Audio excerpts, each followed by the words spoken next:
Good afternoon, ladies and gentlemen, and a very warm welcome to our expert interview number 4. We are joined today with a colleague of mine, Maggie Matjeke, who's the Managing Director of Matjeke Mhoila Associates. They are a leadership development consulting and training provider based out of South Africa. And I'd like to say a very warm welcome, Maggie. Thank you very much, Oliver. Thank you so much, Maggie. I'm going to jump straight into the questions. So my first question for you is, why is it so important to promote female leadership at the highest levels in our companies, in our organizations? For organizations, it is now very important for organizations to promote female leadership because the world is changing in many ways. Women used to be perceived as mothers, as housewives, and they never really had an opportunity to, when they get into the workplace, to be given senior positions. Most of the time they are undermined for just being women, like they are judged and they always find themselves being compared to men. But with this changing world, companies need to know that the world is changing. And as changing as it is, they need to accept that women bring that not a kind of sympathy into the businesses.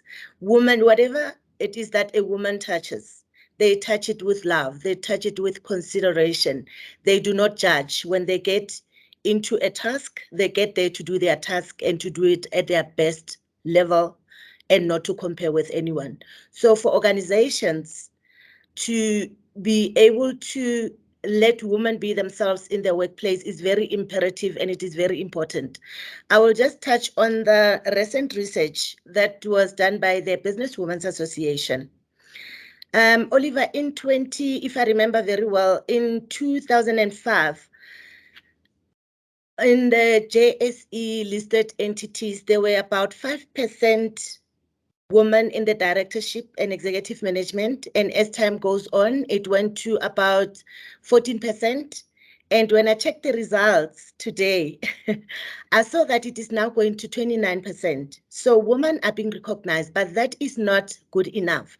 Because if you look at the numbers, there are about 3,000, if I'm not mistaken, 3,237 positions or seats within the JSE listed entities, but there are only 870 seats for women.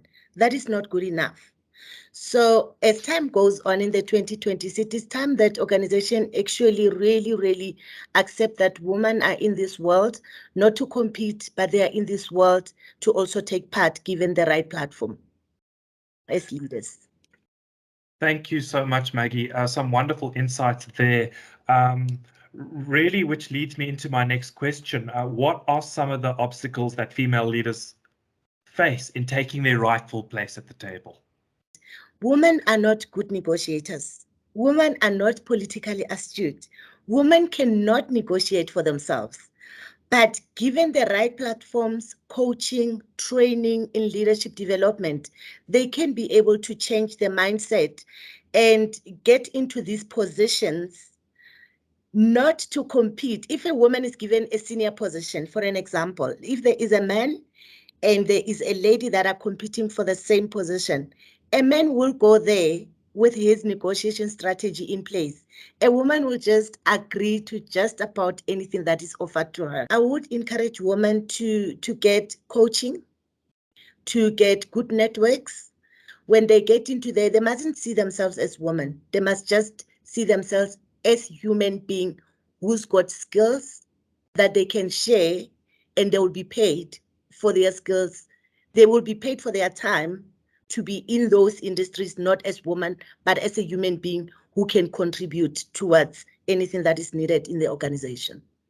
And the other thing that I would like to mention, Oliver, in the research that Dr. Renata Volpe did, that is called the Strategic Career Assessment. We found that like within the 16 skills that everyone else needs, not just women need only 5 skills to be better leaders in organizations. That is, they need to be strategic thinkers. They need to have a great network, as I mentioned previously.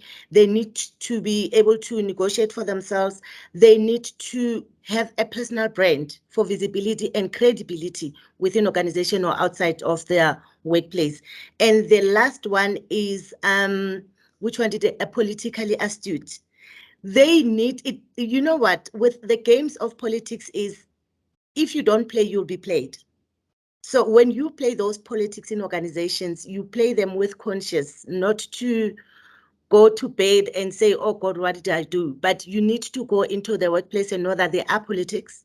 And if you don't play those games, you will be played, but play them with ethics. It is just up to a person to be astute and know what is right, what is wrong, and still remain true to your values and ethics.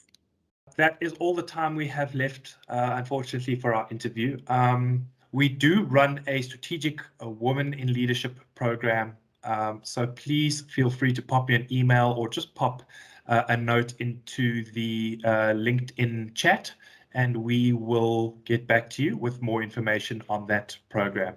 Maggie, thank you very, very much. And we look forward to seeing you soon on the Strategic Women in Leadership program, run with Maggie and Africa People Advisory Group. Thank you. Thank you very much, Oliver.